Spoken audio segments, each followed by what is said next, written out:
We're with Jose, 57-year-old male. Thank you for sharing your story today. We appreciate it. We're not going to have Jose talk too much because he's short of breath.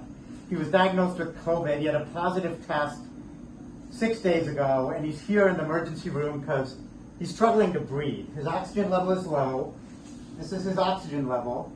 It should be 100, and he was in the 80s. We're giving him oxygen by nasal cannula now. So the teaching point here is, Jose, you got your first vaccine, correct? Your first dose. Yes, I did. But he hasn't had a second dose yet, and he caught COVID between his first and second. So the first teaching point is get both your doses.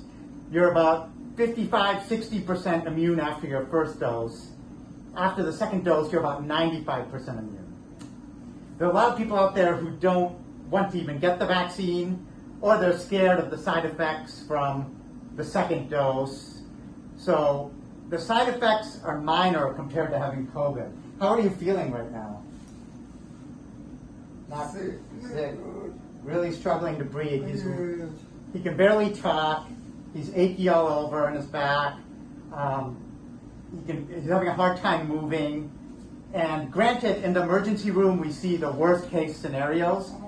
Yesterday, we had a 41-year-old lady who had a blood clot, had a stroke in her brain, and her heart rate dropped down, and we had to do chest compressions for a while. So we're seeing the worst case COVIDs, and chances are, if you get COVID, you won't be a worst case COVID, but you don't want to take the chance, because even if you're not the one of 200 people who die from it, so if you get COVID, about 1 out of 200 die.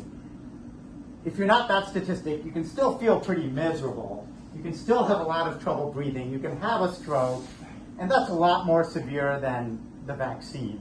So please heavily consider getting the vaccine for you and your loved ones, and be careful between your first and second dose. Thank you for sharing your story, and stay healthy, everyone.